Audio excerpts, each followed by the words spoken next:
Welcome to the Fold Mysteries, where we seek to discover everything that lies between the folds of reality.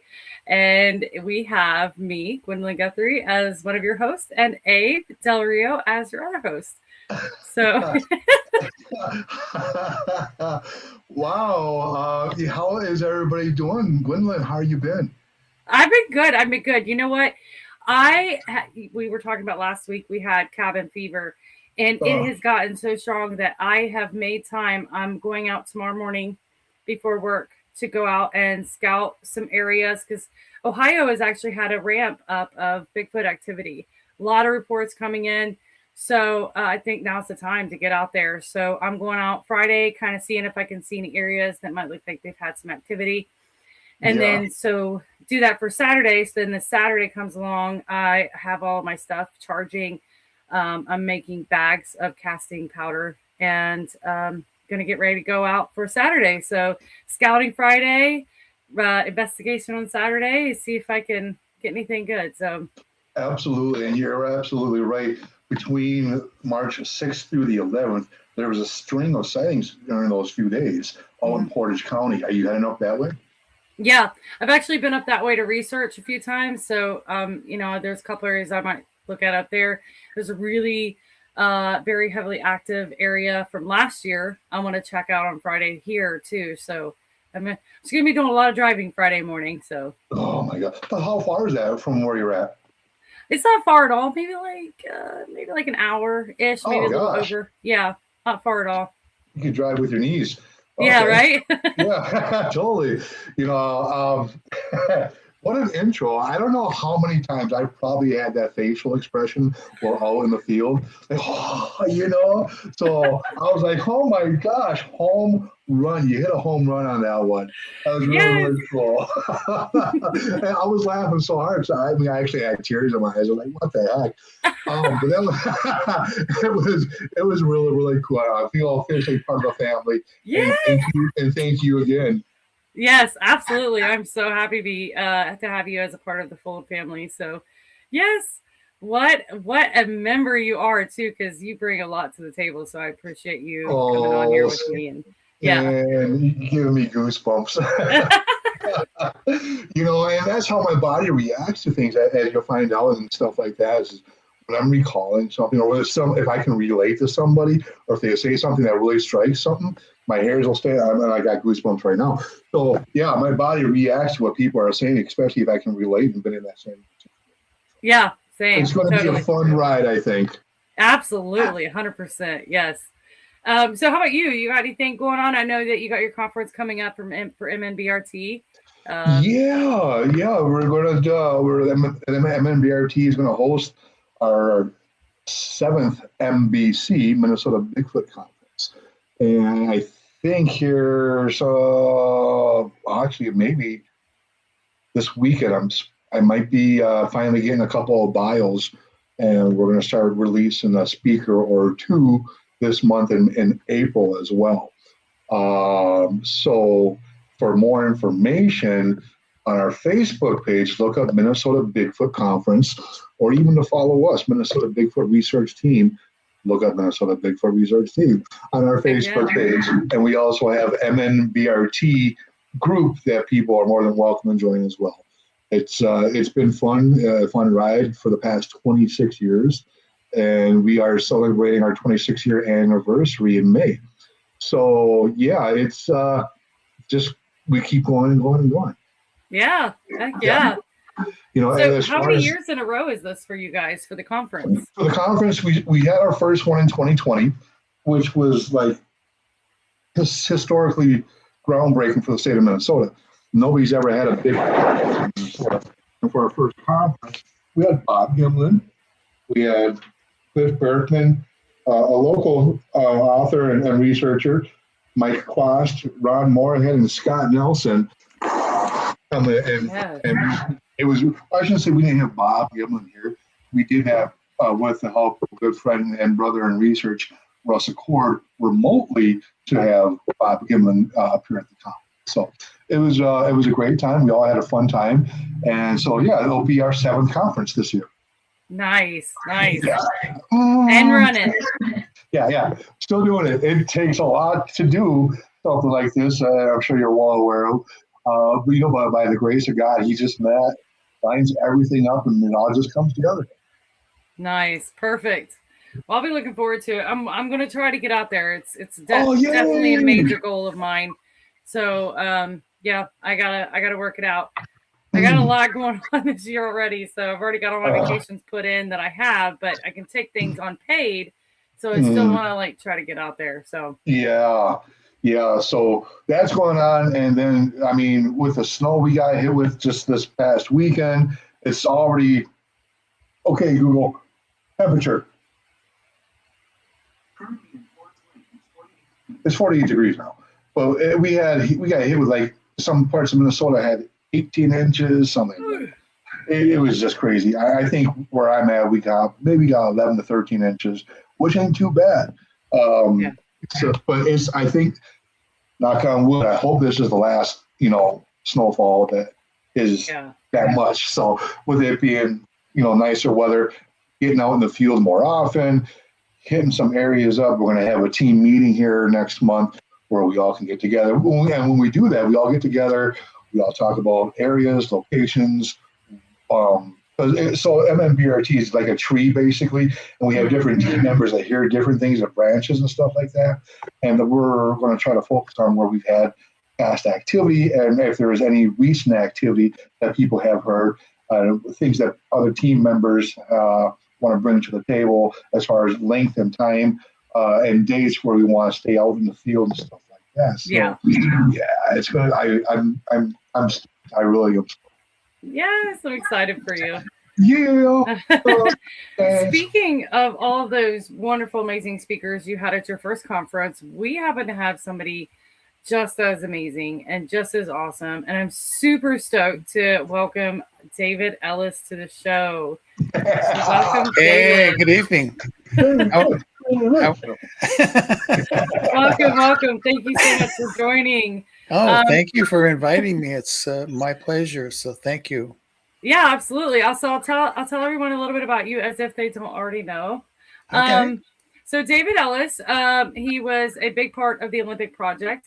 You were born in Washington State. You have a bachelor's degree, and hold on, I'm losing my place here. So you've actually followed the Bigfoot phenomena since 1963, so a very long time. You took interest in the Bigfoot field in 2006, where you joined the Washington Bigfoot research team as a field investigator. And then you joined the Olympic project with Derek Randles in 2010, which gravitated toward a documentation of focus. Yes. I get tongue-tied a lot. So you learned and taught how to track and casting methods. And you also taught yourself how to record and edit field recordings. And you have reviewed thousands of hours of audio using bioacoustic methods of analysis and have collected hundreds of suspicious audio and vocalization clips. Yes. So you are an audio, what would I call an audio expert? So I know that's a big word, but yeah, I like audio file. I have an interest in audio. So there we go. Yeah.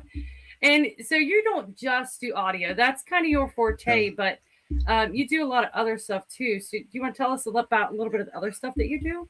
Well, in my other life, when I used to get out every weekend, I like the camping experience with people, and I was learning a lot of what field work consisted of, but it was just a good time and things were happening, and I'm going, how do we convert this to something that somebody else might be able to appreciate?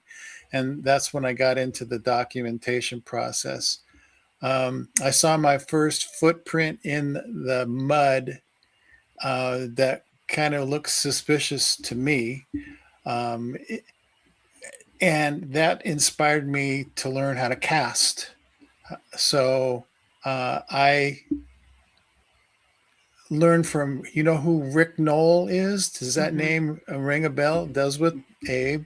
You too, Gwendolyn? Yeah. Yes. So he was in our neck of the woods. For those that don't know, Rick, has been investigating for a long time, and his expertise to the Bigfoot community was in track casting. And so I learned methodologies from him and took that to the field. And just every weekend, there was one location that I was going to, whether they were Bigfoot or human, it didn't matter. I was learning how to cast. So I was prepared for the first time when I would get the big one. And it actually, I think Abe knows this, it turned out to be a little one.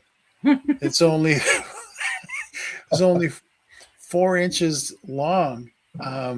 And it got the interest of Dr. Meldrum. I put it in front of him and he looked at it and he looked at me and he goes, interesting. So at least I got that kind of a compliment from him. But yeah, the track casting became a big thing for me. And then I transferred that energy into audio recording, because sometimes during the night camping, you will hear things. And I didn't like did you hear that, kind of conversation the next day with people that were camping with you? Oh yeah, I heard those knocks. So I figured out, I better get a recorder going. And so I went down that path and got into, what's Abe, help me out here. The handheld Thermal? Parabolic dish. Yeah, it's a parabolic dish. Yeah, parabolic. I'm sorry. Getting old. I'm going to play the card now and then. High tech calls it sometimers.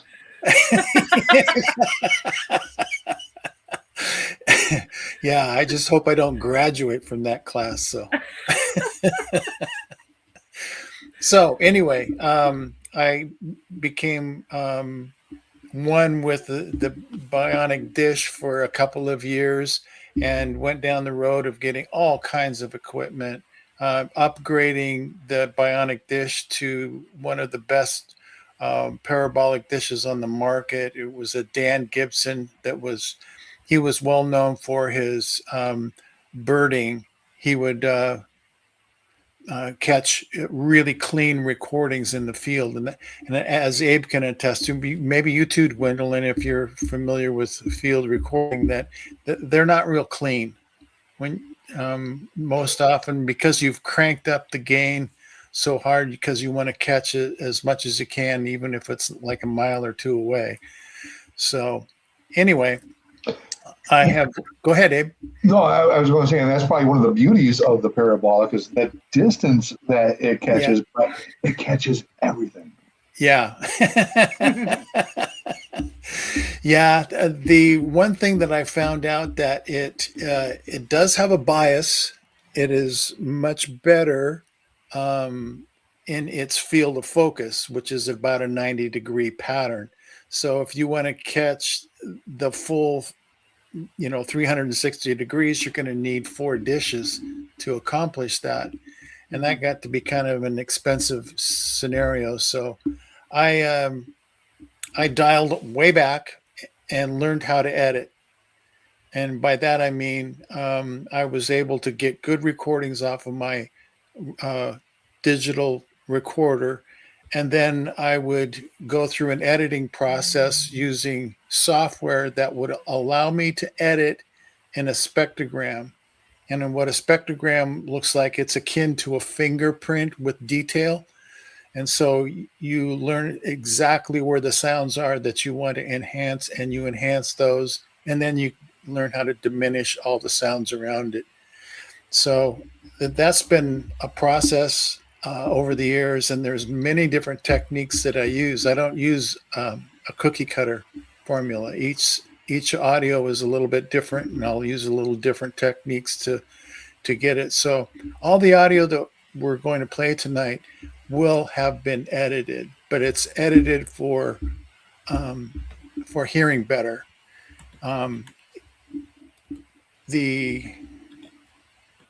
What you really need is the original audio on file, so that if anybody says, I'd like to hear that, the original. I can go back and I can play that cut. Okay. And so you can see where my editing has been. But I have found that I try to go to the lowest common denominator. Not everybody here is the same. So you want to get the most out of what you got. Mhm. If that makes sense. Yeah. Yeah. So as somebody who really enjoys like looking at audio on the spectrograph, so what do you have a preference as far as what types of programs you use to be able to separate like background noise from the noise you're targeting? Yeah. I have 3 different software that I use to go through the process. The first process is a sonic visualizer. It's a freeware. Anybody can get it. And I look at the audio file. I review it through that. I've learned to understand the idiosyncrasies of that and how I can dial in the contrast to pick up as much detail as possible. So I review the audio doing that process. And then when I find something of interest, I then switch to another software where I can put the audio in that file, and then I can make a clip of it, if you will. I don't edit in that the first time. What I do is I just get the audio as it was recorded, and then I put it into the third software that I use, which is called Spectral Layers. And it's a professional software editing format, and I can edit the audio in a spectrogram. So that's where I do my reduction of background noise and enhancement of the sound we want to hear.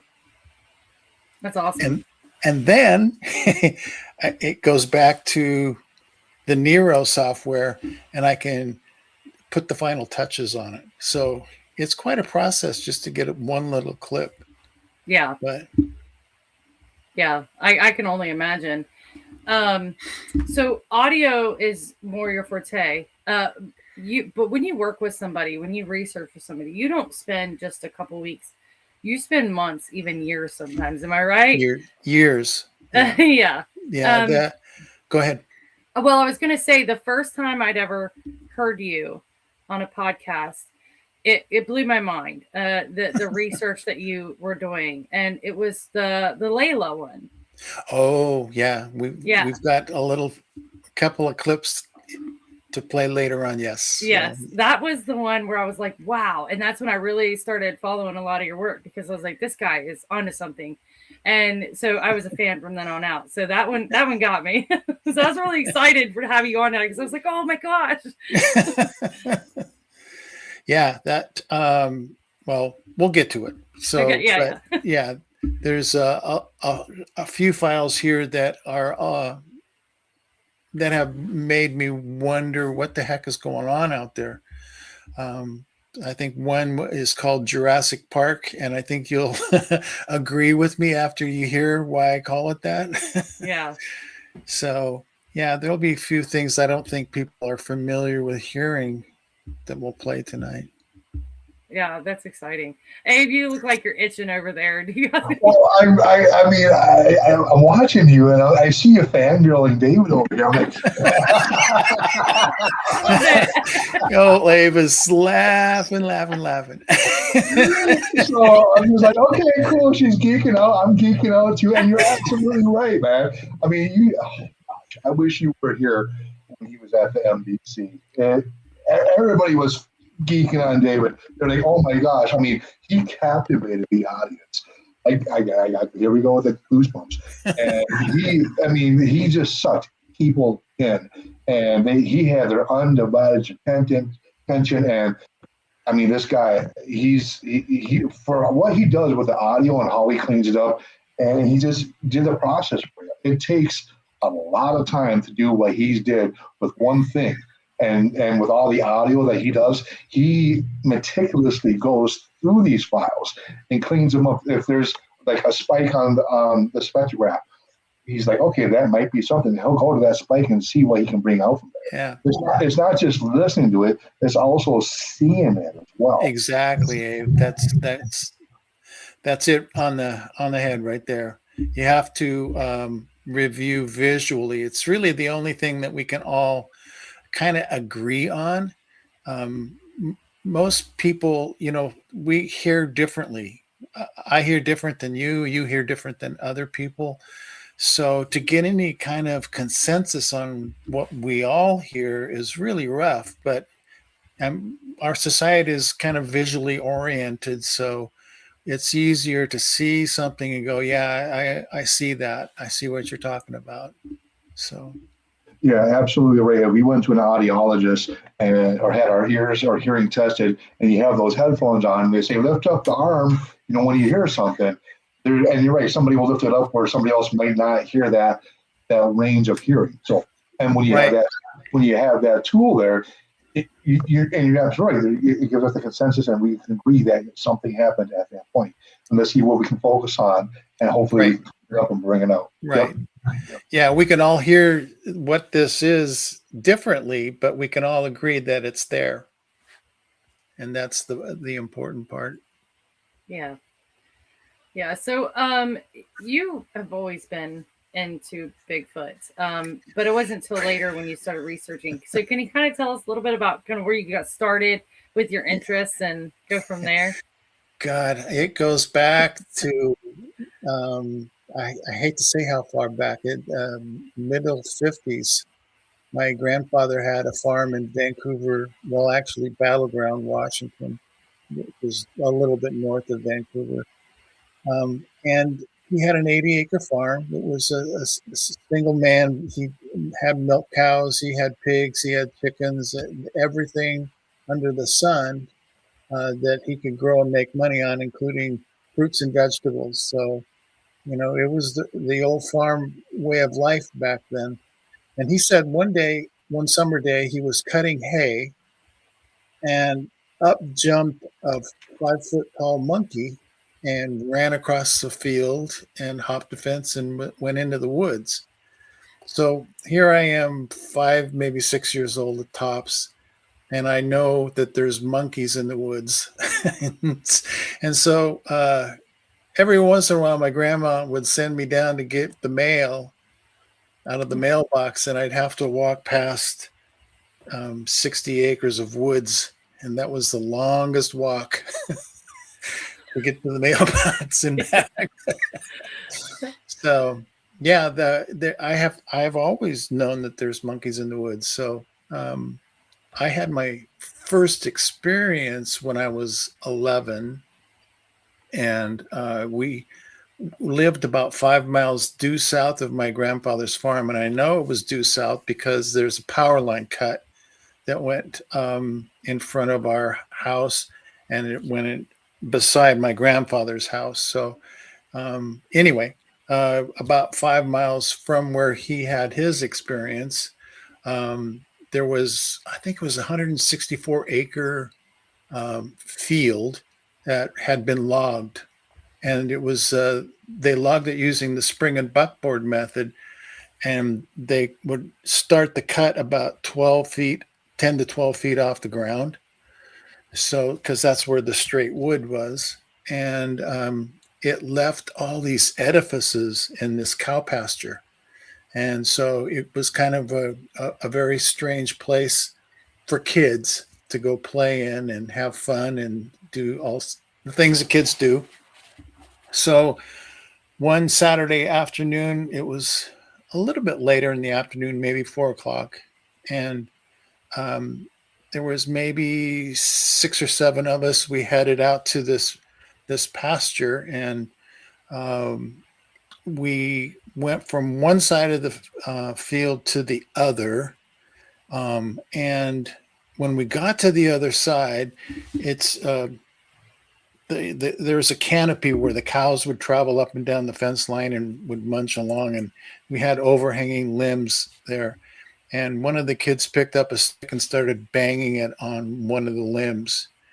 And all of a sudden, I can see 18 or 30-foot alders, they start doing this. And I'm looking at that going, how in the world can that possibly be? And then it goes into the next phase, which is I thought something had fallen out of the tree, but actually limbs were being snapped off. And that created quite a commotion. Now there's so much brush that we can't see what's doing that, but we're like 30 feet from it, whatever it is. And then it cuts loose with about a 10 to 12-second howl that's like the Ohio howl. So it's a long vocalization. So we'll actually play that one of the cuts later. But anyway, it was so loud that we all kind of fell down. And I don't know if it was I fainted, but I had this kind of sensation of kind of coming to my senses on the ground. And I just yelled out, "Run!" And we all ran home. And my dad said that I darn near tore the screen door off trying to get into the house. and I was talking a mile a minute, and I described this vocalization to him, and I said it sounded like a lion roaring and an elephant trumpeting at the same time. Now, I've heard that description, I would guess 10, 12 times now throughout my doing research, and people telling me they heard this and they heard that, including some celebrities on TV that have used those same two terms. It was two sounds, a high sound and a low sound melded into one. And I went on the internet a little while ago, and I recorded an elephant trumpeting and a lion roaring and merged the two. So that'll be kind of fun. That's one of the clips that I've put in there tonight. So we'll listen to that. Cool. Yeah. Awesome. So if you want, we can pull it up now, or we can wait. Oh yeah. Let's see. It would be. I think it was the first Bigfoot experience, right? Yes, that's it. So the way how to do this is I just have to add my screen to stage. We're not going to make it big though. Well, okay, maybe we will. It's not going to let me do it otherwise. So let me know if you guys hear that okay.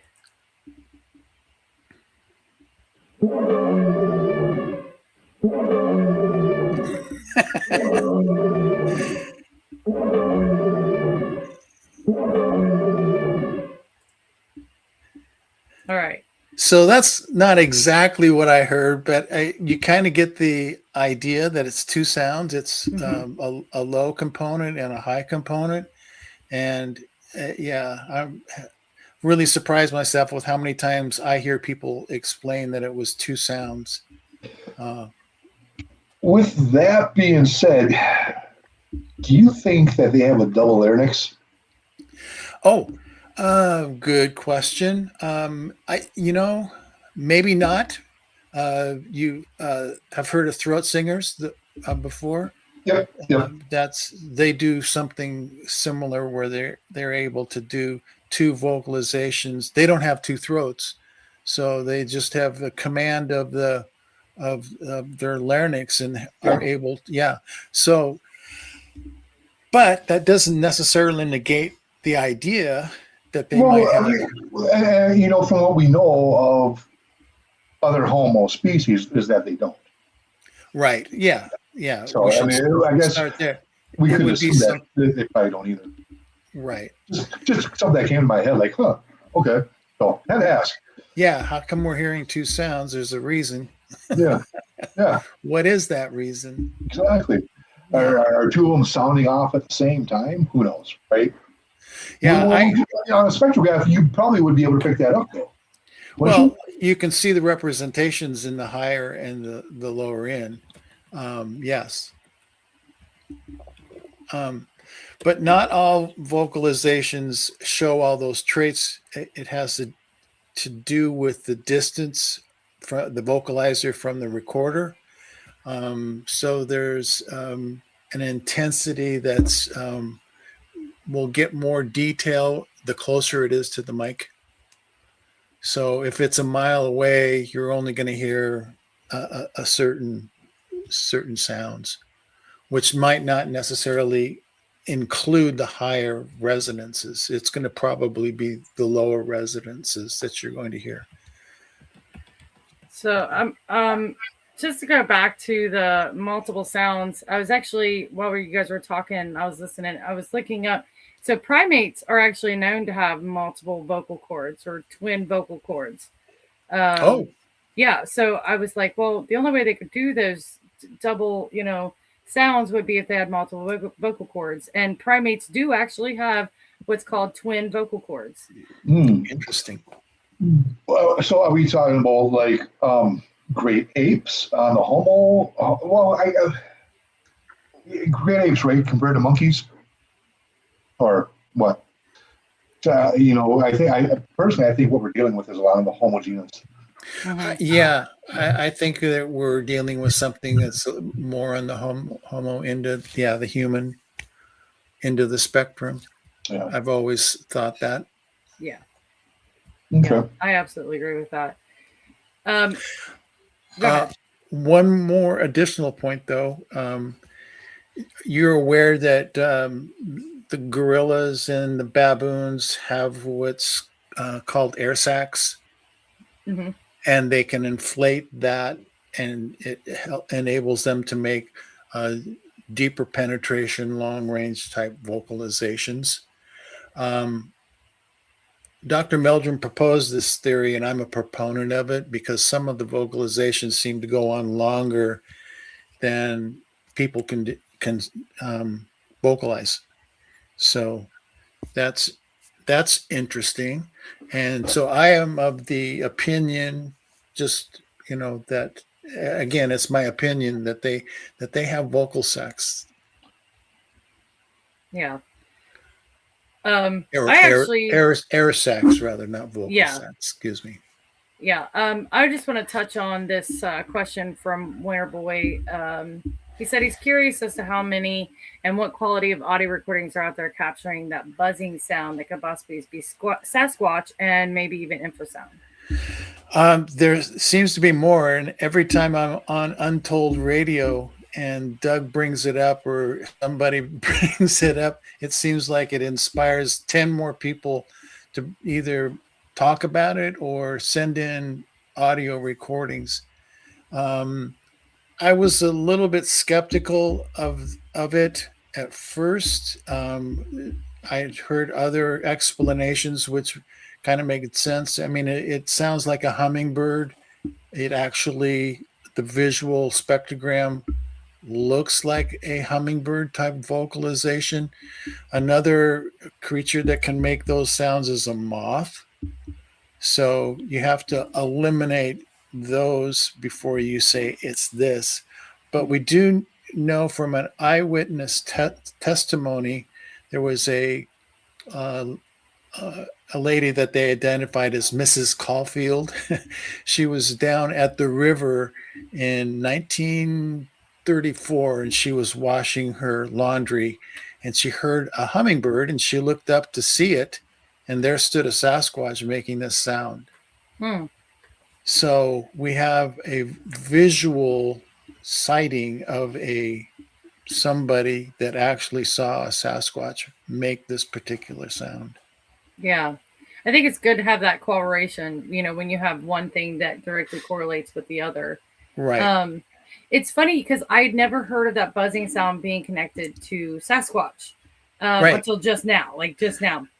And we were out researching one day, and I had a friend of mine who was there with me. She had the parabolic dish with the headphones on, and I was just walking ahead of her, probably about, 15 yards ahead of her. And right when I heard this buzz, it was like zzz, go past my ear. She ripped off the headphones and said something just shocked, like this shocking sound just went all the way through the parabolic dish and into her ears. But it Oh didn't actually wow. shock her, just the sound of like an electricity shock. Yep. And it hurt her ears, but I heard it with my right ear only as it like buzzed past me. It was Wow. really weird. I didn't Yeah. connect it to Bigfoot, but we were out there researching Bigfoot in the moment. Right. Right. So I guess, to eliminate subjectiveness, you just report it, and there's possibilities, and one of them is it could be a Sasquatch making that sound. Mhm. That's interesting. Wow. What do you think, Abe? So when you are seeing this sound, this humming or buzzing sound on the spectrograph, for the people who are not aware of this, what hertz, megahertz is it falling? Well, the reason it's buzzing is it's numerous. Okay. It's like 15 or 20 visualizations, and they are usually lower in hertz range, like 140 hertz and below, and maybe it dips into the infrasound. Don't know. Okay. I do know that some sounds, low sounds, people can hear, but they also say they feel it. Well, if you feel the sound, you're not hearing the sound, and that's infrasound. That's below 20 hertz. Right. Yep. When you're seeing this, is it coming across? You say it goes from 15 to, or it goes kind of a couple of different hertz. Like, is it wow, wow, wow? Is No, it like, it's not pulsating. Pulsating? Okay. No, It's a steady stream of just sound. It's just like a hummingbird is flying by, and you know how they kind of a sound. Well, I hear that more often with bees, but I've never Yes, really. right. Yeah. Get me out of here. Run! But it flies. But I honestly, I don't think I really ever paid attention to a hummingbird flying or heard anything. It almost makes me want to go grab a parabolic and just go out in the field and just record that. I wonder if that would help with your research. Okay, interesting. Yeah, that is interesting. So David, why don't you tell us about one of your most exciting years investigating one area? Oh. Oh, Lord. I mean, you probably have many, but like one of the ones that was like really compelling to you. You know what? You've got me where I can't think of one right at the moment. I'm thinking of so many different things that has happened. Yeah. Do you want to tell us about the Layla one? Because that one just is very exciting to me, because that's how I got to know you on a podcast. Sure. Was working with a witness that had actually seen something near her property. And she called the Olympic Project to describe what had happened. And she talked with Derek first, and she described her situation. Derek went out, checked it out, said it's very possible. She had actually seen something while she was in the passenger side of her car, and it was standing next to a tree, and she kind of did a double take and looked at it. One of those events where everything goes in slow motion as you see it. So she got a real good look at the detail of it from a side and kind of behind. And it was immense. It was huge. And she said that, I don't swear, but in this particular circumstance, I was swearing up a blue streak, and it really excited my husband because he had never heard me talk like that before. but she had seen a gosh darn Sasquatch and let him know, and they drove up the road maybe another mile to their home, and he finally convinced her husband they needed to go back. They went back, of course, not there. but they were on red alert, and things started happening, and they started hearing sounds. And that's when Derek said, okay, you're now out of my league. You need to talk to David. And that's when I got involved and went up there, met with them. They started walking me around their property, and I asked them, if you don't mind, I'd like to try doing a wood knock. And I do this thing where I clap in front of my mouth and create a popping sound. And I did that, and immediately we got a response. Oh, game on. Yeah. So we went back and forth, and then could hear something kind of paralleling us and moving to our 6 o'clock. And there was something at our 2 o'clock. So we were sandwiched. And I've had that happen numerous times. So I know that seems to be a technique that they use to get us in the middle of them so they can kind of keep control of what's going on. But having that happen, we went back to their home, and I said, I think we should try a recording project. And she agreed to put, I said, you don't have to do anything other than turn the recorder on, put it outside. We connected to the house power for electricity, so we didn't need to use batteries. But we did that for about 4 or 5 years of collecting things. And one of the things that happened that we're going to play is that her husband would leave periodically, and he's the one that typically let the dogs out and bring them back in nightly. So when he was gone, that was up to the other witness. We'll call her Donna.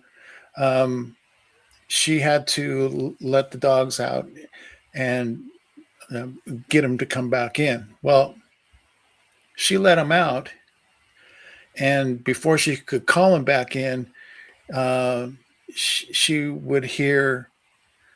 I think there's 3 recordings with the Layla in it. So one of the times it just was calling the dog by its name, and when I say it's I think it was sounding similar to Greg, but she knew Greg wasn't there. He was, long gone, doing his job somewhere else. So that kind of freaked her out. But we got it recorded a couple of times. So if we want to play those 3 that have Layla in the name, we'll kind of discuss what was going on. All right. So that's Mimicry. Mimicry. And then Come Here, or let me see. No, actually, oh, here we go. The second one.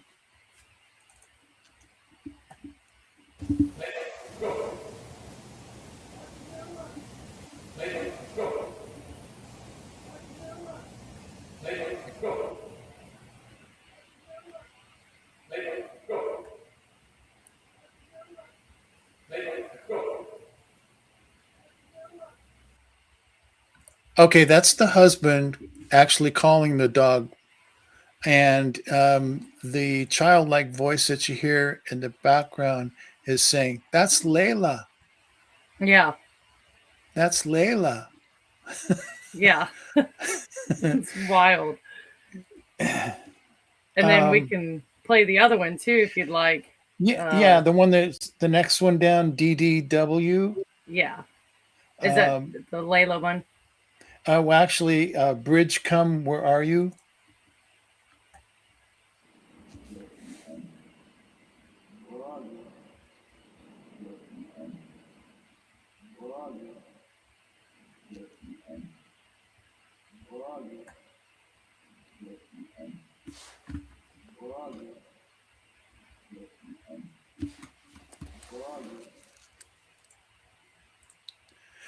Okay, so that is neither Greg or Donna, but it was recorded, and something is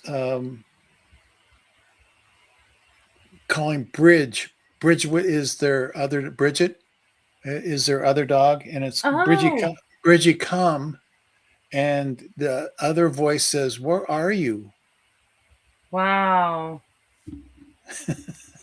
Wow. Yeah, and the last one from Yeah. that case that you have to share with us, that one's super interesting because that one's like so spot on.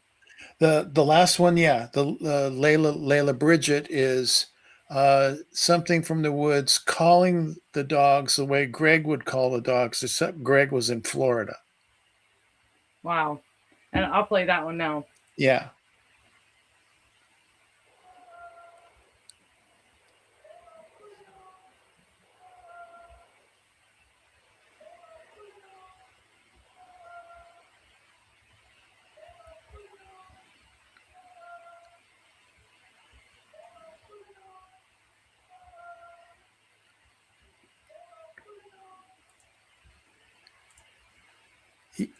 Yeah, I don't know if you could tell, but it was having trouble with Bridget.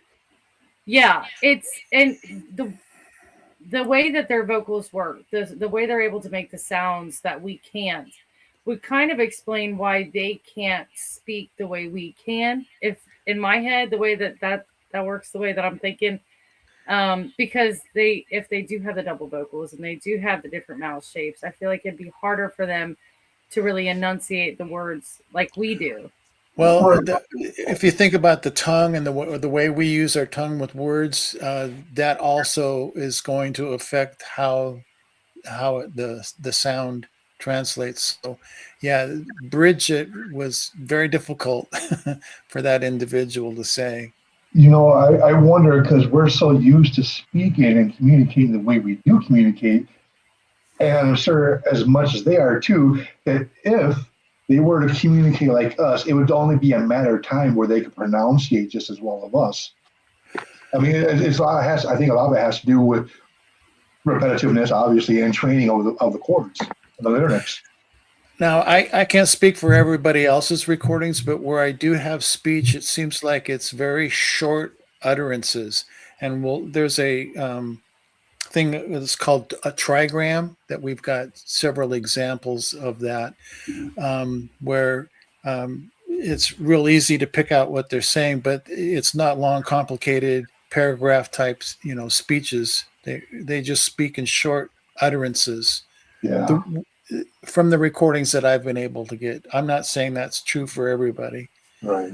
but Wow. We do have some of those. If you want me to go ahead and throw those up, we can listen to some of those trigrams recordings. yeah. Okay. I'm just having a good time with this audio. I'll play it here.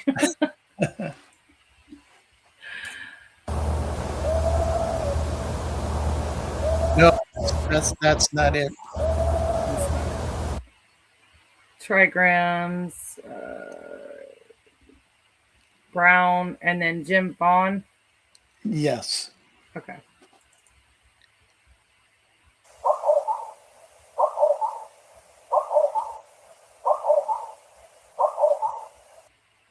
See, that's I can hear, and you may hear something different. That's okay. That's how our ears work. Like I said, we don't all hear the same, but I'm hearing Mahoha. Yeah. Yeah, I'll play it again one more time.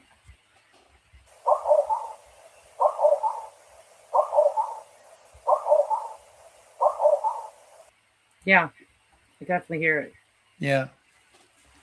And then there's one Hey Ho He. Sorry, lost the screen here. Hey, let me see. Is that the Jim Vaughn one? No. No. Let's see. The very top one. What's the first one? Growly, Wahoo. Oh no, that's not the trigram. Let's see the cheat sheet here. I may have messed up sending it to you, so I apologize. No, that's okay. That's okay. see here.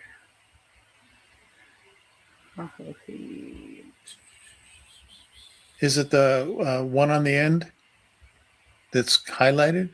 Oh, that's trigrams. Yeah, Yeah. that's the brown and I remember seeing it. Oh, here we go. It is under there, but oh, maybe I put it. That was my fault then. I'm the one who put it in the wrong file then. Oh, that can happen. Yeah. Let's see here. So we can. So yeah, well, let me tell you the name of it, and we'll see if that's in a hey ho he. Yeah, let me see. I don't. Yeah, it doesn't matter what folder it's in. Let me just do it like this so everybody can see my screen. Let me remove my screen real fast.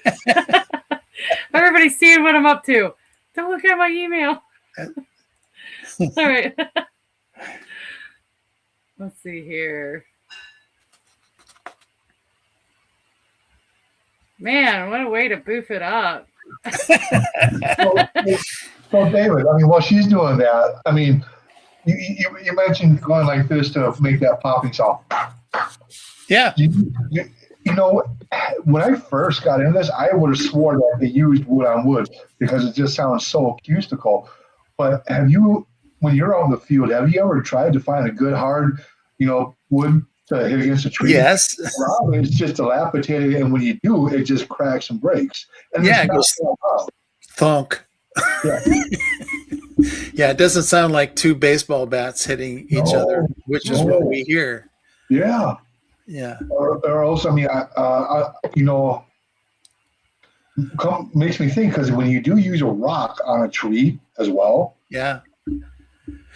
I had a friend in high school that with his tongue could create the loudest, that sound only amplified 100 times. I have no idea how he was able to do it. Probably a fat tongue. But yes, I think they have the capability of doing a tongue click and making that particular sound. Yeah, the first time that really kind of sunk in was when a witness that I was working with had something happen to him. Something kind of ran by him while he was in the field in an area where he had seen them before, and it was knocking wood, and he said it was making the identical sound as it was running through the woods. And I know from experience that once you find a tree that makes that sound, you stick with it because it ain't going to happen, in the next tree over. So as it was running through the woods, it was making an identical sound. So it was kind of that aha moment. Well, they ain't doing it with striking wood on wood. They're making that sound some other way. Mm-hmm. And that's when I remembered my friend that did it, or, like I can even do a percussive sound doing it that way too. So there's all kinds of different ways that they can make that particular kind of sound. So I figured out what the problem is. I don't have something called Hey Ho He. I have one that's the growly. So that was the one that I thought you were. Yeah, the growly thing is in the wahoo thing, which is the baboon bark. So okay. Yeah, so I don't have one that says Hey Ho He. I'm missing that one. Okay. Well, that can happen. We can do the Jim Von Lasso and Paul Graves. Yeah, let's do that one. Yeah. Now this is a trigram, and okay, you're playing it. Oh, I can go ahead. We can cover it real fast. Okay, so Paul sent me. He's an investigator in Washington, very well known. Abe knows Paul.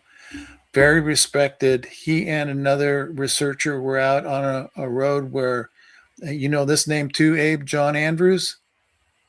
We're going to play some of his long distance recordings here. Rings a bell. Yeah, he was in the same location where John got those recordings, and a bunch of coyotes started going crazy. Paul said, David, there's something underneath. Why don't you see what you can do to filter out the coyotes and bring forward the voice of interest? And it's saying maho, mahaho. And it's while the coyotes are going off. So I filtered down the coyotes, and so you can just hear this other verbalization.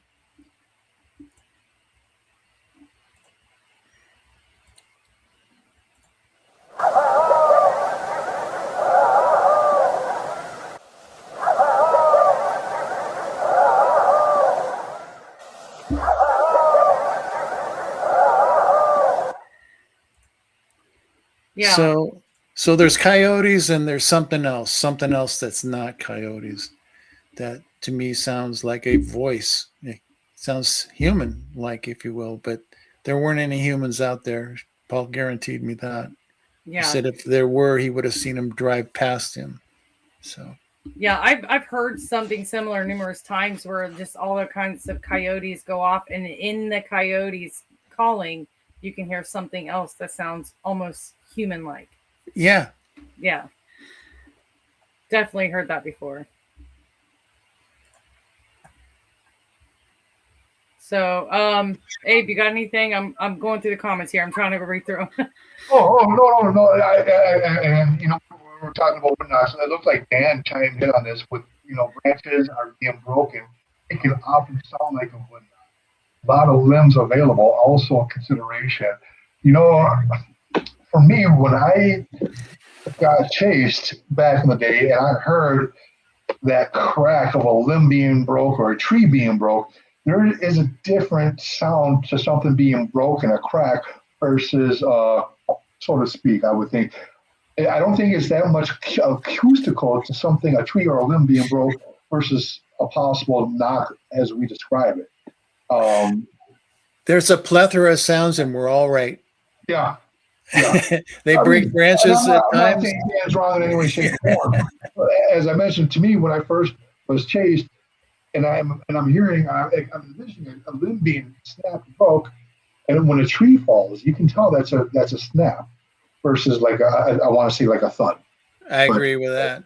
Absolutely. Yeah, I think you're onto something with the making the sounds with the mouth. Instead of actually knocking a branch against a tree, that the sound could be coming from their mouth. Well, people have reported the percussive sound immediately after they did theirs. Well, the Sasquatch isn't standing there with a stick waiting for you to do a knock. Okay, bam. That's just not the case. Yeah, there's a lot of theories. There's some theories that it could be them banging on their chests. Yep, we've got chest beats. We got that recorded. Gorilla chest beats. I've heard that. I don't have it in what I sent you, but I have recorded it. Yes. Oh, nice. Very aware of that. So, Abe, you've heard that? It's kind of a cupping sound, and it's like 4. Yeah, I was on an expedition in Ohio, and we were walking the creek along the creek area, kind of parallel to it, and in the woods I heard, and the person I was with, I says, "Did you hear that? That sounded just like a gorilla beating its chest." Yep. And it does. It just sounds so much like goosebumps. It sounded so much like that. I was like, wow. But yeah, I mean, there's no other way of it describing it except for like a gorilla at the zoo. Yeah. Nope. I know it's true because I've captured it. So the first time I recorded it, I couldn't believe what I just heard. Right. So, yeah, it was like, did I really hear that? And the recording said, yeah, you did. Wow. Wow. It's amazing. You're talking about recording a lot, and I know there's a lot of people that are tuning in that might want to get into recording possible vocalizations and stuff like that. What do you have a preference in recorder that you'd like to suggest or recommend? Well, I've started recording in 2007, so my technology is a little old. Okay. But I prefer the Roland Edirol, the RO series. Um, I I think the RO5 was the last edition, but there's the RO9, the RO9HR. That's the one that I use, and it specifically suits my needs because it has the capability of um, every 30 minutes rolling into a new file seamlessly. Hmm. So I don't miss anything, but now I'm dealing with 25 files throughout the night instead of one long one that I have to cut up Yeah, Wow. in order to get it in the software that I'm going to use. that's So true. that to me is worth its weight in gold. It's Yeah. studio quality microphones, so you're going to get the best recording. You're going to get audio 360 degrees equally. It's not focused in one particular direction. Um, it can fit in the palm of your hand, fits in a baggie. So you just leave it out all night long running. And I've gotten some incredible um, audio that way. I used to connect it to a parabolic, but um, again, when things happen behind the parabolic, they're not as loud or as detailed as if they happen in front of the parabolic. So, you're three chances out of four you're pointed in the right direction. Right. Or excuse me, one out of four possibilities. So 25% of the time you're going to be, in the direction of the sound. So I prefer to just use the microphones on the recorder. They're good enough. They'll capture great quality. So now there's other folks that use different types of recorders. Again, I have a bias to what I have standardized on myself. I know how it works, and it's easy for me. So I would recommend getting a digital recorder that suits the specifics that you want. Ask questions when you're going to buy one um, from the people that you're working with. Was this going to work outside well? Is this more suited to indoor? So, So yeah, that's For true. what you do in making your what you like to do with sound easier, is there a specific recorder that you would recommend? That just captures good sound and that would help you make looking at the spectrograph or analyzing a lot more easier. um, well, unfortunately, I can only recommend the one I use because I don't use the Zoom or I don't use some of the other recorders that people Okay, are. let me ask this because I can see right. So in the different recordings that are sent to you, Uh-huh. other researchers, would you have a preference in what other researchers use to record with? I don't. Okay, so Um, because of what you can do with your programs, it all right, kind of breaks it down right. to the There, same. there are some recorders that seem to have an idiosyncrasy of um, oversaturation, and they can have kind of a watery kind of a detail in the background where that's how I guess uh, some of the background noise is interpreted by the recorder. That's kind of distasteful, but I can't tell you from one recorder to the next where that might appear. I can just tell you that some recorders exhibit that quality or trait rather that doesn't really suit my needs or for a clean recording. Okay, okay, so gotcha. Um, how long have you been with the Olympic Project? From day one, or when did you come on? I came on maybe a year and a half after they first got going. Um, I became friends with Derek. Our paths kept crossing, and I liked the approach that they were taking, which was document, document, document, and spent quite a bit of time at the cabin, and finally got an invite saying, "Hey, why don't you just join the project?" And we started getting more people, and it was about 2010. So by 2013, we had grown to maybe like 15 people or so. 15, yeah. Nice.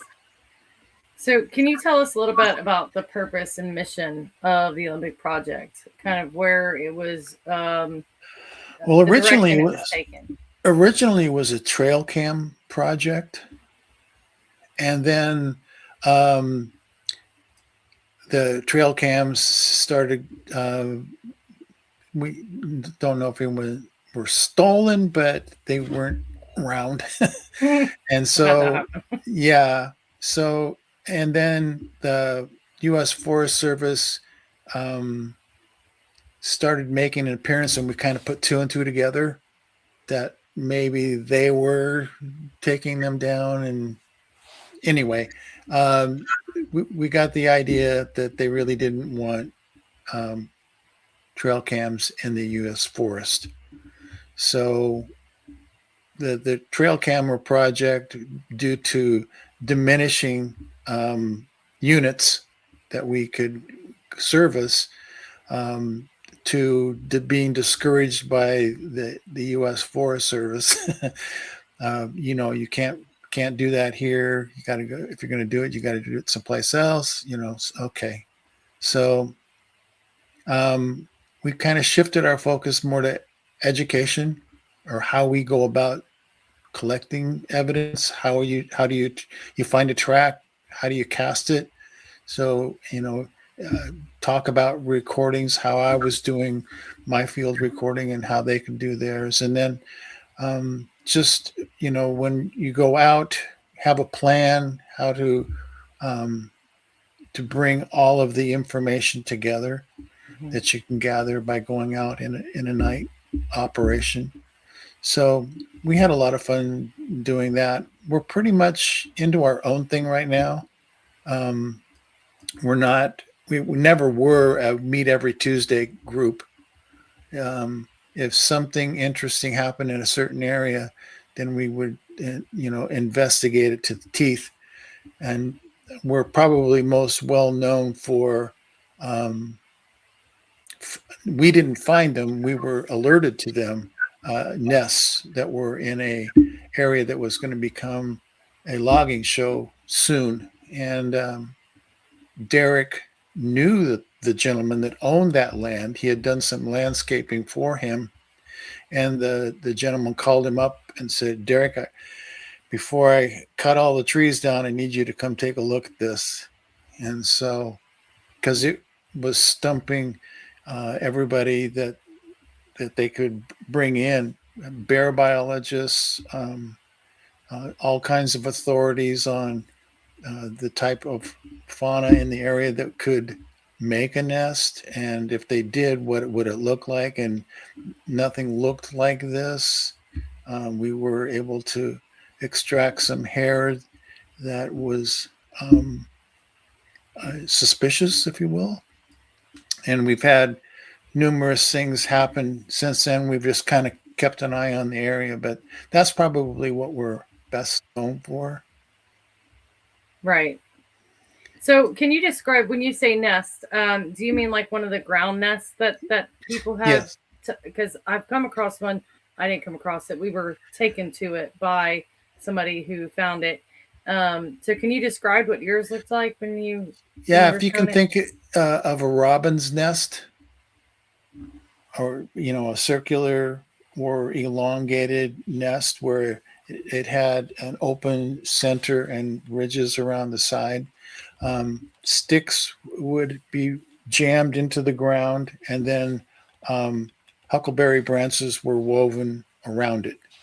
So something had to have a thumb and a hand and fingers to jam the sticks into the ground to weave the nest around. Now, wasn't Dr. Melvin the one that noticed that there had stuff sticked into the ground to be able to weave the huckleberries? Yep. And he, correct me if I'm wrong, was he also suggesting that it was a birthing place? Oh, that was, I think I might have been the first to kind of come up with that theory, but it was never proven to be the case. We suspected that there was a very unique occasion, because if it wasn't, we'd be hearing about nests everywhere, that if they built them to sleep in over a period of time, through the areas that they inhabit, we would be discovering more nests. So there seemed to be a reason for them to hunker down for maybe like a week, which, why would they do that? Well, maybe a birthing scenario. But people have come up with all sorts of different ideas. The area did yield, and when I say area, I would say maybe within a half-mile circle, 23 separate nests. This one nesting site that we first ran into, I think, had 8 or 9 nests. Wow. The nest, it's funny that you say the nest could be a birthing space, because when we came across, when we were shown the one that we were shown, it was, it was very, very, very large. It was probably about 5 foot wide. And inside of it, there were some random sticks that had like this slime on them. It was dry though, but you could tell it was slime. But if you've ever seen a slug come through, the slime that leaves behind trails, that shiny sheen look, there was several sticks in there that had that. And there was, the possibility that it could have been a snail, or there was a possibility it could have been birthing remnants. Sure. So that was pretty interesting to come across. They were going to be studied by Darby Orcutt, but unfortunately, they never made their way there. So they were never able to get tested. But it was just a really cool find, and just to have the idea that it could be a birthing area, and then to have that with like birthing remnants within the nest was very interesting. You mentioned possible hair follicles being pulled out. I don't know if you shared what was become of them or the analysis of them, but are you familiar with Cindy Dosen? Yeah, I don't. Yeah, Cindy was our expert. We didn't send them out to any particular lab to have them studied, but Cindy, I would put her up against any PhD any day, anytime, for her knowledge and understanding of what, different hairs. So she really educated herself to all of the types of hair that could be present. And she would say, well, I found some of this and I found some of that, but I found 3 that weren't related to any and do have the characteristics that we know of, which is a clear medulla. Between the cambrium, there's that one linear medulla, and pretty much is clear to no medulla. Right, and that the outer scales matched human, didn't match bear. See, she knows the difference. So, and 3 naturally tapered tip. Right, so, they were not showing any evidence of being cut. Interesting. Yeah. I don't want to move on, but I definitely want to kind of talk a little bit about kind of a term that you came up with after doing some research of percussive voice or percussive speech, which I can't remember which one it is. Percussive voice. I sometimes say percussive speech as well. But the first term I used was percussive voice, which it means that you're hearing clicks and pops and then huffs and grunts and sounds that are staggered in the rhythm of speech. So that's what influenced me to come up with the term, is that, is this talking but not talking, and it's something that people are recording all across North America. It's not just me, but I've kind of, I think, brought it to the forefront that, hey, listen for this. If you hear, some percussive sounds in a kind of a drumming sound or rhythm sound, it may be this that I'm referencing. I do have an eyewitness that saw a Sasquatch at 25 feet make one of these sounds, and I can play you or I included it. It's R09_006. Okay, I can play it now.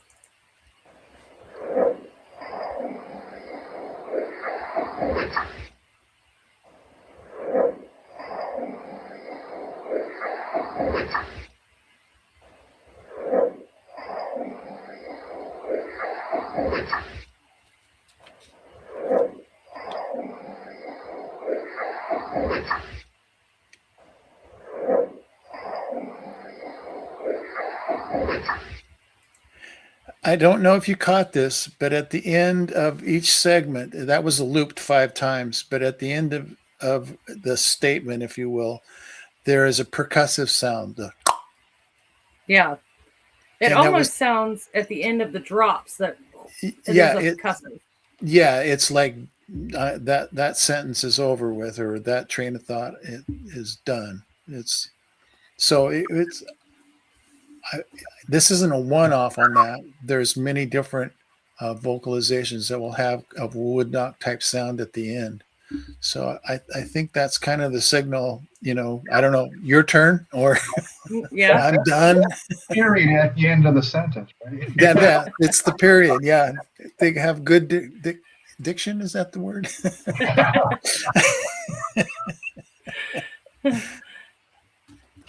So yeah, that sound is the very first one that I kind of figured out what was going on, and it was through the use of a spectrogram that really caught my attention. I had thought that it was drumming,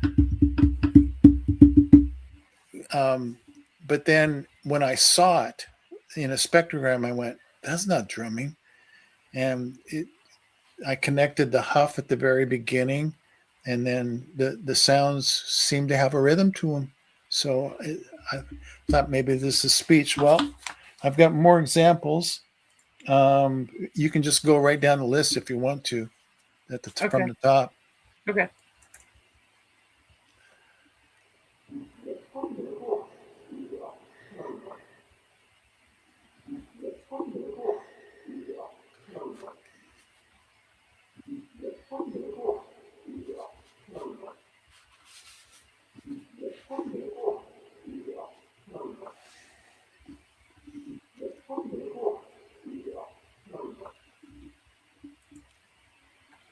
Mm-hmm.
You know,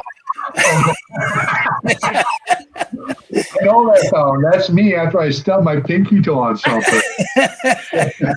To me, it would be like a mating thing. It would be like that, being the big man and then calling out to the female.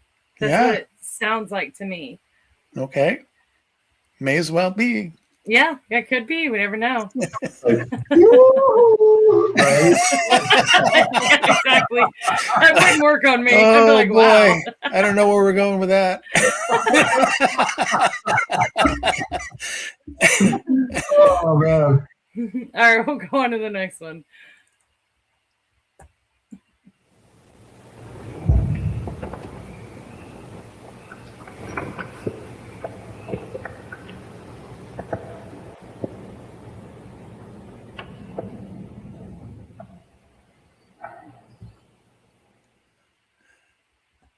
That one's really interesting. Yeah. Did you hear the boom at the beginning? Yeah. To me, it's like a very subtle sound of communication to not be noticed as easily, but still communicate. What's interesting to me is that I'm hearing a lot of reports now, since it was kind of brought up on Untold Radio, Doug's program again. People are talking about thunderous booms. And that recording starts out with a boom. I don't know if you heard that or not. Yeah, actually, I can play that again so we can.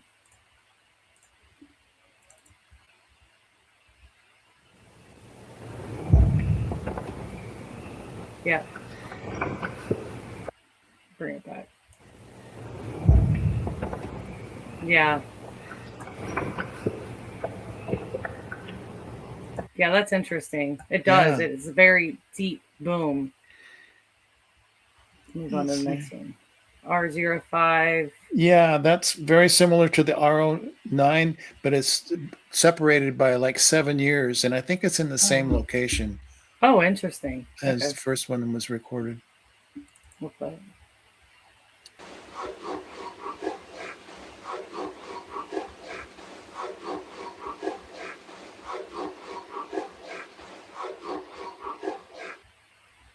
Wow. Yeah, it is. I'll play that one again just to kind of get a reference to you.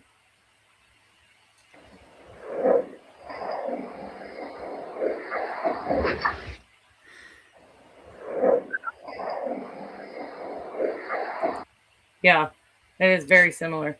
Now, the next one is from Quebec, and that quite a distance. I mean, from one coast to the other. Wow. It's very similar to the one we just played, the R09. Oh, that's interesting. We'll play it.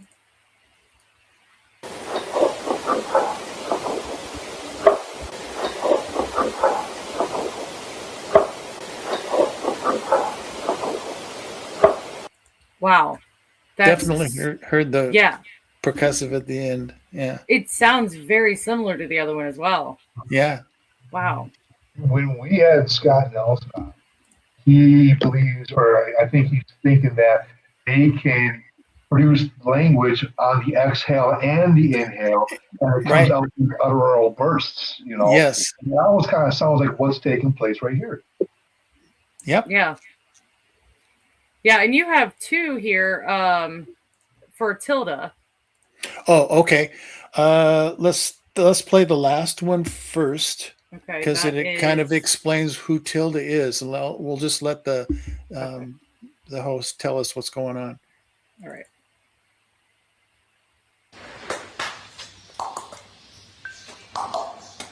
New research suggests a female orangutan that calls a German zoo home is believed to communicate with her keepers in human-like manner. Named Tilda, she doesn't rely solely on her natural sounds to attract a person's attention, but instead she often mimics what are thought to be human vocalizations.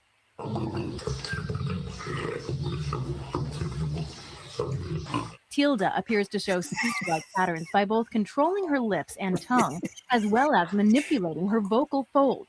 In order for her to produce the consonant-like noises, the orangutan clicks her tongue, which in turn creates varying tones. This vocal action is similar to how humans pronounce consonants, such as B. In another one of her calls, she produces grumbles in a way that is comparable to how we make vowel sounds. According to the study, Tilda only makes these sounds during feeding time when zookeepers are with her, and often adds gestures, such as pointing to the food. Researchers use both audio and video recordings to study her communication methods. The lead author of the paper that is now published in PLOS One told Discovery News, "It is our belief that Tilda learned to produce these calls from humans while she was in the entertainment business." Wow. Wow, that really blew my mind. Yeah. Oh my God. Did the light bulb come on, Abe? Yeah. It went from a little dim to a lot more brighter. So Wow. And then she says they often use audio and video to record her. And I'm like, oh, it's the same thing we do with Bigfoot. Yeah. So I isolated the percussive speech portion of Tilda's vocalization and looped it 3 times. That's what the next other one we haven't played. Okay.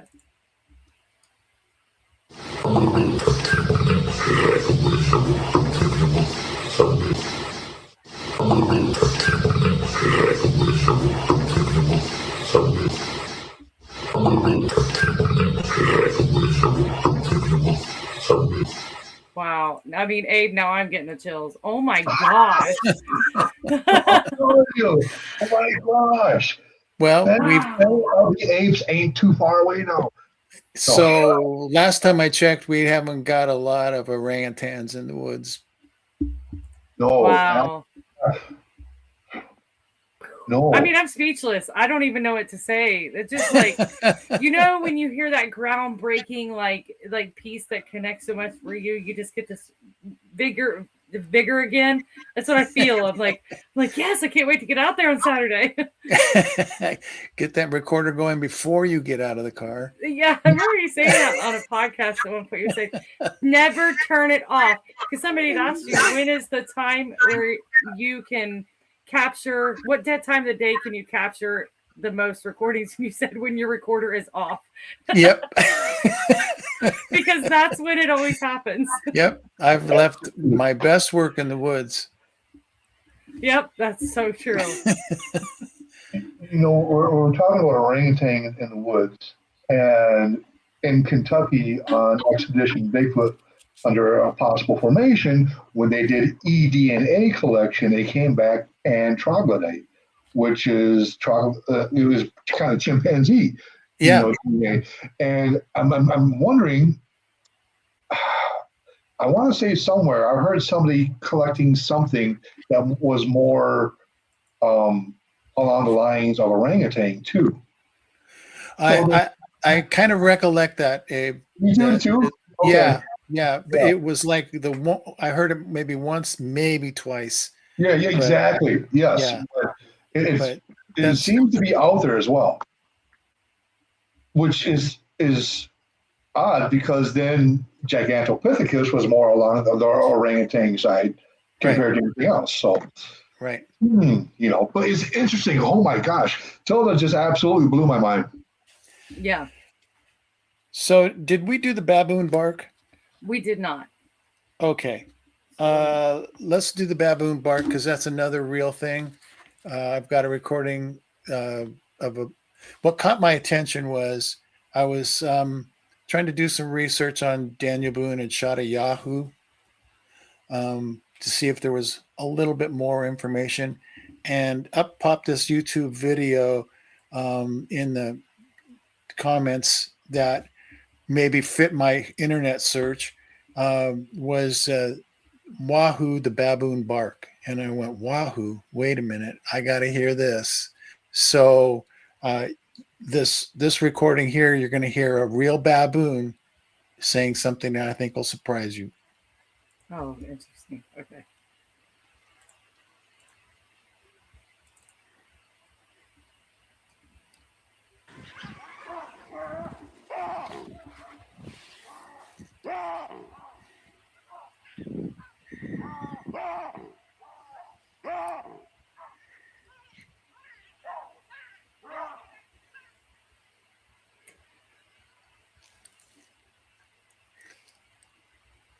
So that's interesting. Yeah. So I thought, I've heard that sound before. I'm pretty sure I recorded it. let you listen to it. I think it's 0106. Okay.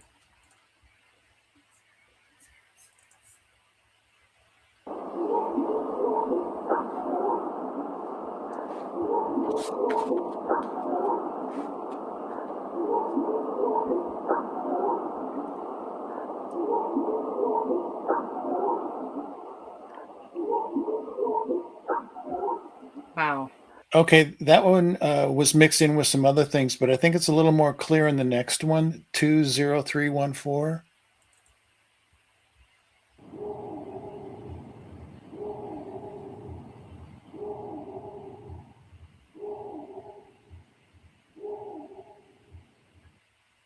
Wow. Now, to my ears, it's pretty clearly saying Wahoo.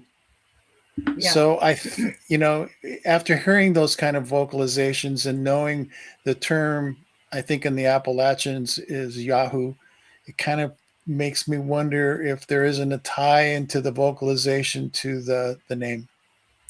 I mean, yeah, it makes sense. I mean, how old was that name really associated with Bigfoot in that area?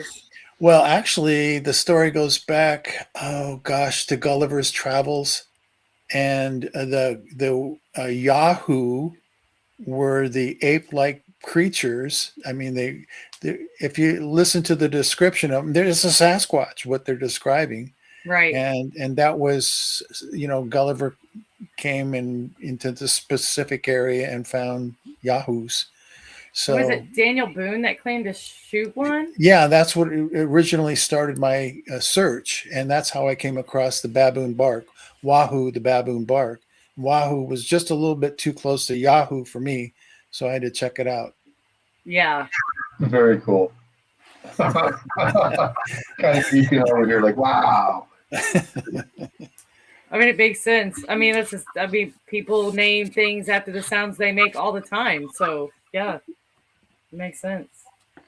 I don't know if we want to get into any of the long vocalizations. Yeah, absolutely. You just tell me where to go. Well, we can just start with the first one and play them all. All right. Okay, so this is all Ohio Howl type stuff. Okay, so we are in what file folder? Long call? Long call. You did say that. Okay. I'll start it off. It's been a long day. I'm the one with the memory issues, so. Hey, speak for yourself. I did. All right, I'll start the top.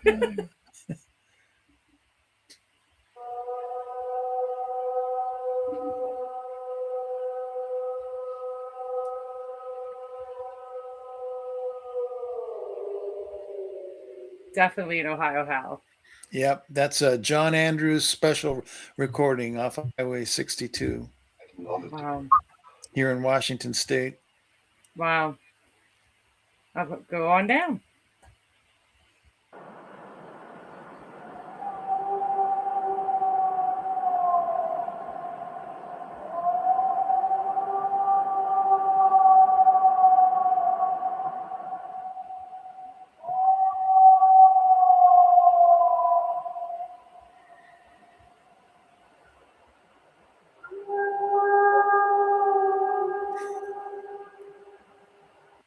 And that would be spooky to hear if you're out there by yourself.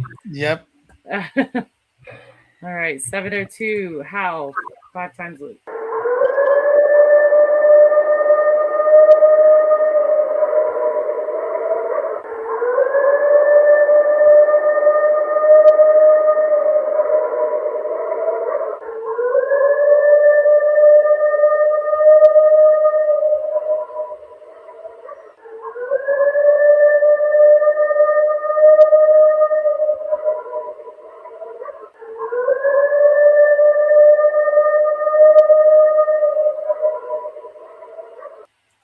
Wow. I mean, the vocals to make that is just wild. All right, let's listen to undulating vocal.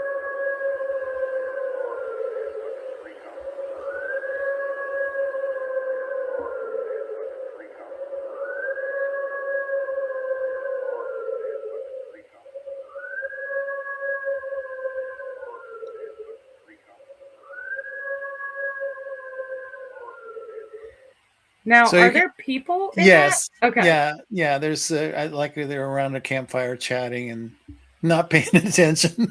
Right. Yeah. Oh, I don't know how you can't even like how you could ignore that. Oh wow. I heard it. I was like, oh, this sounds like there's people there. Okay. On to the next one.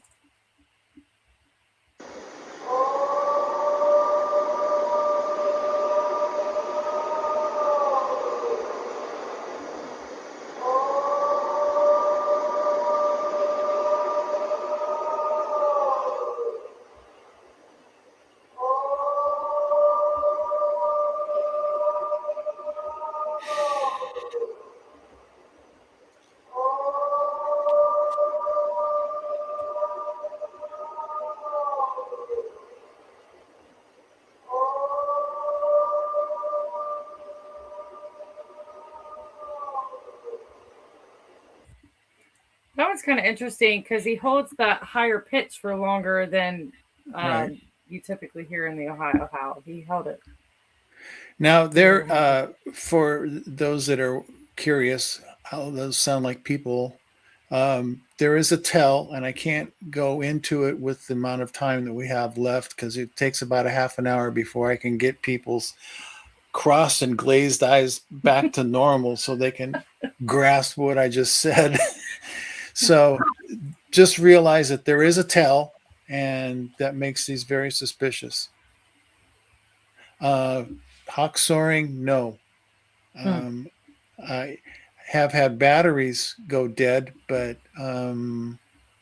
not turned off. Yeah, not physically turned off for me either. Yeah.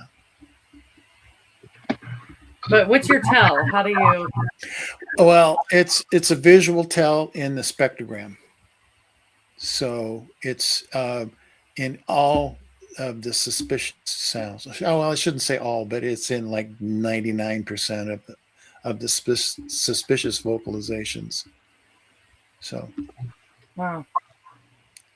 when you're out there, David, and you want to try to get a sound recorded, do you do any type of vocalizations yourself? you mean do I broadcast? No. Listener response. Did one time, got a result, but I was under protest when I did it. I was kind of talked into it. I just don't know what it means. If I do a vocalization imitating something that I heard, I don't know if it means, meet me at the corner at 6:00 or, or you leave my wife alone, you touch her and I'll, so you don't know It's true. what it is that you're saying. So, I have done wood knocks, and I have had exchanges. So that to me seems like it's on more friendlier terms. So if you have to broadcast, I would say knock. Mm-hmm. How about you, Gwendolyn? Do you go out there and just let one rip? No, I don't. I have, but again, I was a situation like David experienced where he was like really kind of like talked into it. I always hated it every time I let myself do it, but I've had results, and some very good results. But again, I don't know what they're saying. Right. I feel more comfortable making low tone sounds that are more that can draw an intrigue more than just calling. Like not call blasting, but just yelling out into the open. I think that lower sounds, lower tones are more intriguing, less threatening than just yelling out into the vast openness and hoping that it's a positive thing that you just did. So I don't particularly like to. I will sometimes do like the, rock clacks. Well, I will say this, and I was just going to mention rock clacks, that it seems that I've had the most aggressive responses to rock clacks, and I think I figured it out. If you're clacking rocks, what does that tell in the Sasquatch? Well, I'm armed. Yeah. I mean, if you think about why apes and gorillas and all those would do it, it seems more of an aggressive act. Well, they know that you have two rocks, and how many times have you heard stories of people have rocks thrown at them? I think it's a rock is an aggressive thing Yes. to them. So if you're armed, they don't know what you're going to do with that rock. That's So true. that's why I say, if you're going to clack rocks, have a plan, know where your car is, because you may have to make a hasty retreat. Yeah. Been there too, where you just like can't wait to get out. And I've heard you talk about, getting almost zapped in a way, and where it's that panicky, you got to get out feeling. I would have never said I'd been, infrasound or zapped until I heard you say that explanation. And I've had that before, where it's like this overwhelming sense of get out, and you're Oh not supposed to be here. Yeah, so maybe I have been. yeah. I think that's more of an infrasound scenario where they can affect your feelings. Um, the government knows about this tool. So in certain hertz below 20, it can really affect you in a negative way. Yeah. So I think that they know that. Yeah. I mean, it makes sense. We don't know what they're capable of. Nope. So we had a couple more in this folder if you want to Sure. throw those up real fast. Yeah. So we'll go. I feel like maybe, no, we hadn't had this one yet.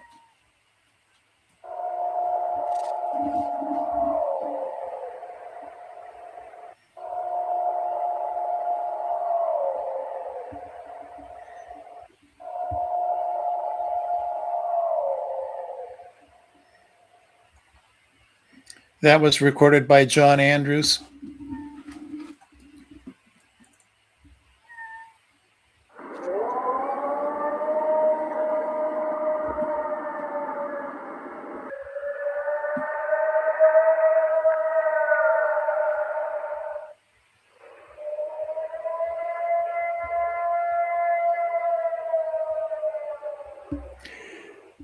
Okay, the first vocalization was Matt Moneymaker's Ohio Howl.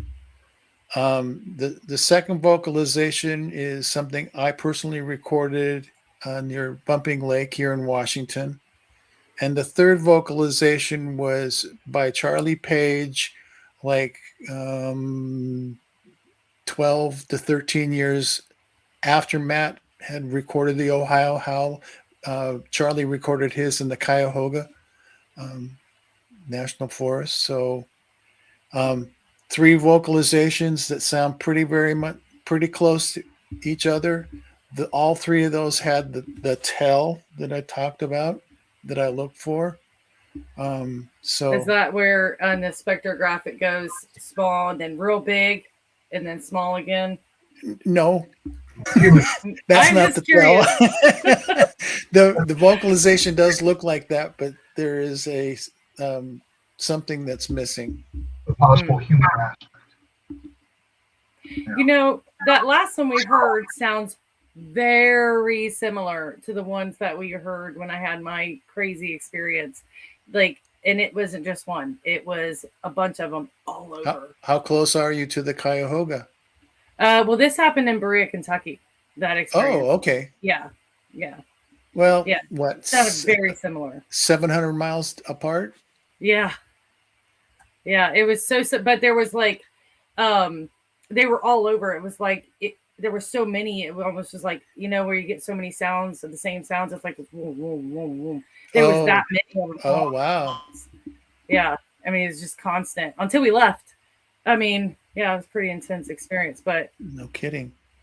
Yeah, but that's what it sounded like. That's the one it started with, and then another one did it, and then another one did it, and then a few of them did it at the same time, and then all of a sudden it was just all over the place. We can play the last three recordings, and I think we wrap it up. They're kind of a miscellaneous, but they're some of my favorites. The first one that is car lock. You're going to hear something attempt to get into my car.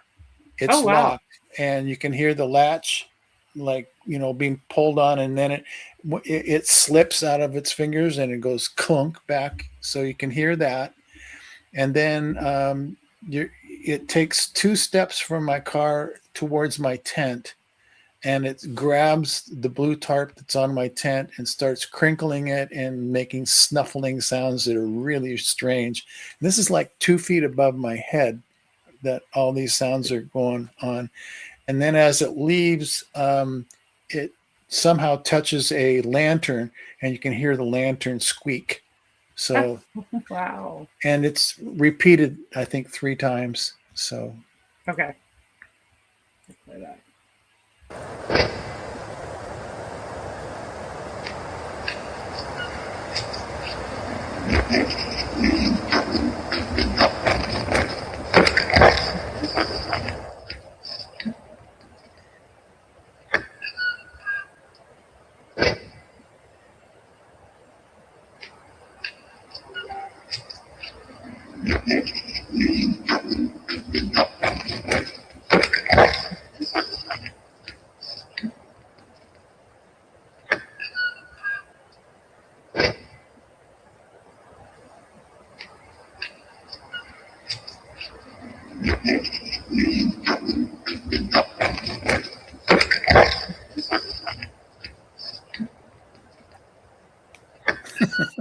Wow.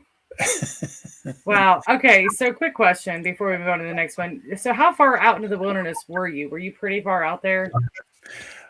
yes and no. Okay. It's hard to say you're out in the wilderness when you got 90 Bigfoot researchers crawling around the woods Yeah. on an expedition. Oh, okay. Okay. That's Yeah. still pretty interesting, though. Yeah. Oh, yeah.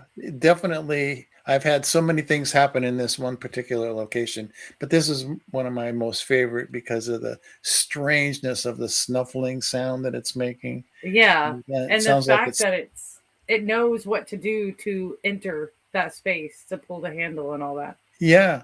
Yeah. That's interesting. Oh, and I have numerous car door lock things so be sure and lock your car in the woods. Definitely do that now. Wow. Yeah. Well, if you're going to drive off with your vehicle. Can you imagine? Like those AI Bigfoot videos floating around. I know I parked my car here somewhere. Messing with the Sasquatch, Jack Links. Oh. All right, Okay, so this is the one you were talking about, the Jurassic Park one. Yeah.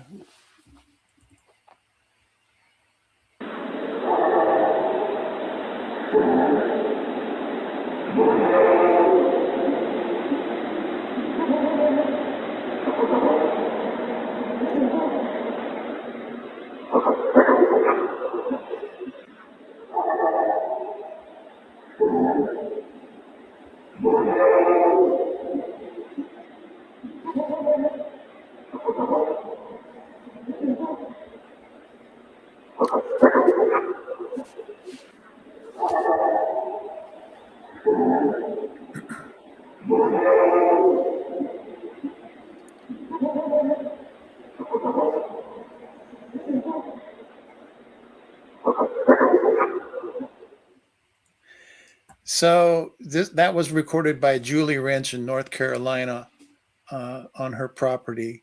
And I told her, you may as well start thinking about someplace else. You got dinosaurs. That's funny. Do you know what it sounds like? It reminds me of that baboon recording that you had, but if that baboon was like 8 times bigger, you know?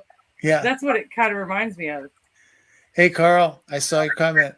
Looking forward to it too. All right, so we'll play that last one here.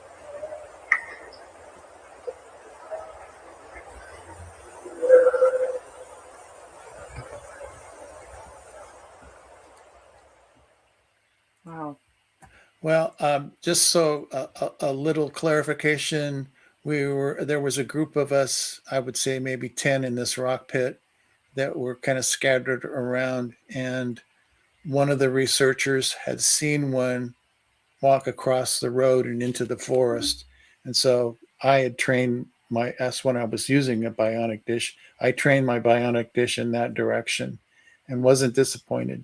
Wow. Um, uh, there was some elements in the vocalization that I call singing. I was just going to say, it sounds like something very musical. Like Yeah. a music tone. Right. Yeah. That definitely fits in that category. And then there was some moaning going on. And it was almost like you could picture something was kind of crying, being upset like a little one. Mm-hmm. And the older generation was saying, shush, be quiet. Yeah, actually does make sense. So anyway, that was one of our fun times that night.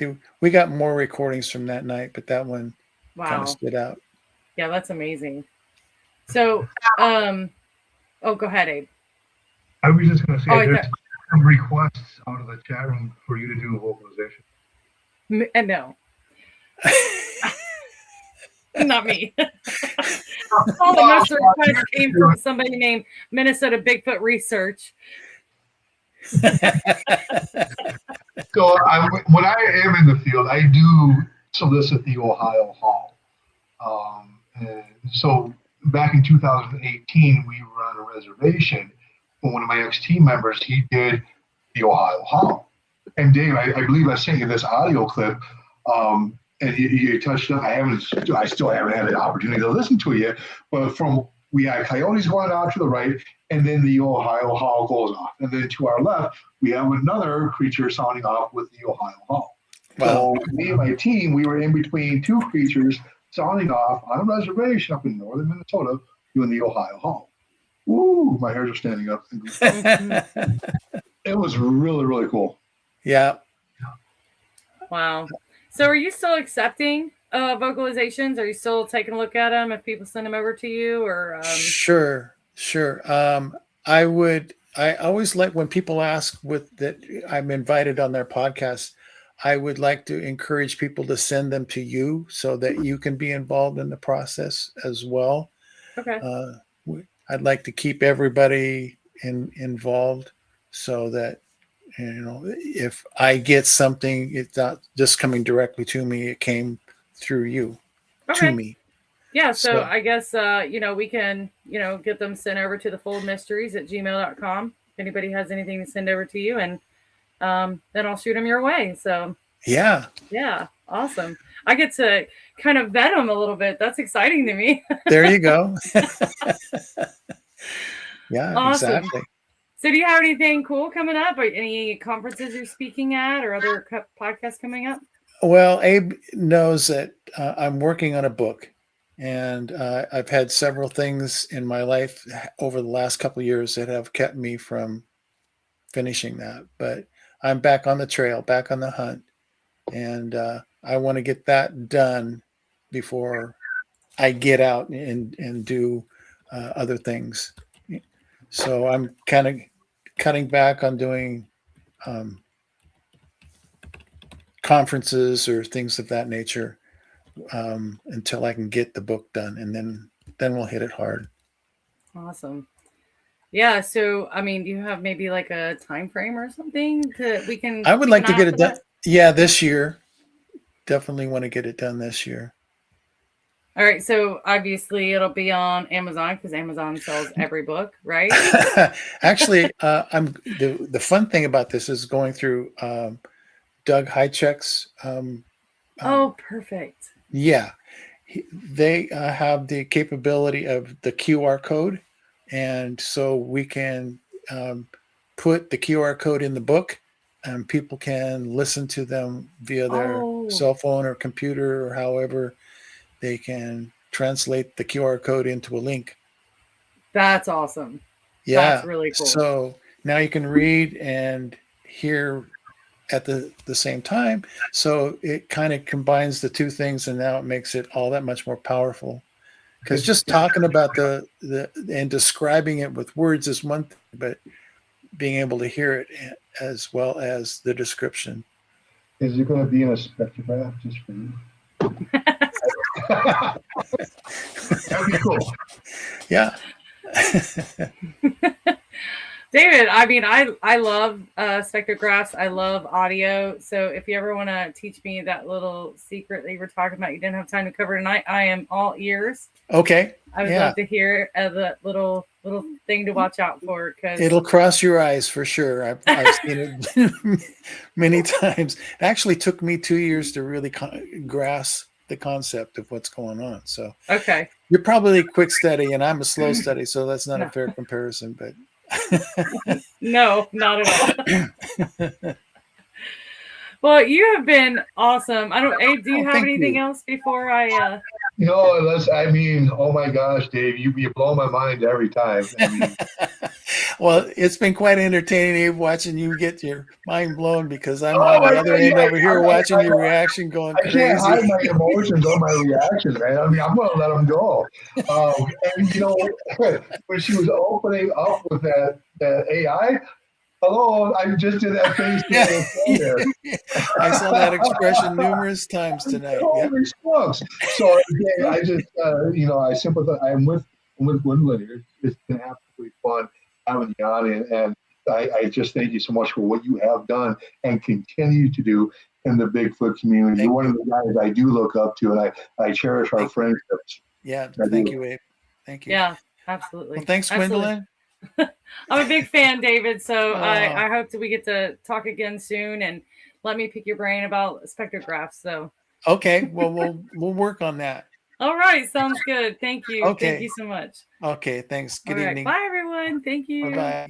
Watch on.